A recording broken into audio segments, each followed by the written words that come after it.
কামৰূপ জিলাৰ অন্তৰ্গত হাজোৰ বেজপাৰা বড়োচোপাত পাঠক ক্লাবৰ সৌজন্যত অনুষ্ঠিত হ'বলৈ গৈ আছে। অহা 25 ডিচেম্বৰৰ পৰা 31 ডিচেম্বৰলৈ অনুষ্ঠিত কৰিবলৈ গৈ আছে নিউ সংগম চাৰ্কাছ। এটি বৰ্ণাঢ্য কাৰ্যসূচীৰ শীৰ্ষক কাৰ্যসূচী হাতত লোৱা হৈছে আৰু ইয়াৰ ৰাইজে আচলতে এই কাৰ্যপন্থা হাতত লোৱা দেখিবলৈ পোৱা গৈছে। আৰু ইয়াৰ কাৰ্যসূচীসমূহ আমি দেখিবলৈ চেষ্টা কৰিছোঁ। হাজোৰ বেজপাৰা বড়োচোপাত পাঠক ক্লাবৰ সৌজন্যত নিউ সংগম চাৰ্কাছ অনুষ্ঠিত হ'বলৈ গৈ আছে।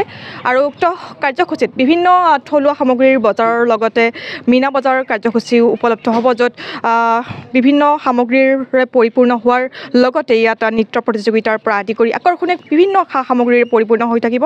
আৰু উক্ত কাৰ্যসূচীত সমূহ ৰাইজৰ উপস্থিতি আৰু সহায় সহযোগিতা ইয়াৰ উদ্যোক্তা কমিটিয়ে শ্ৰদ্ধাৰে কামনা কৰিছে।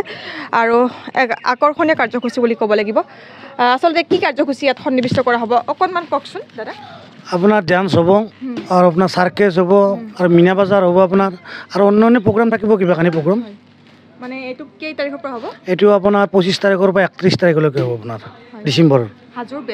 হাজোৰ বেজপাৰা বড়োচোপাত হয়।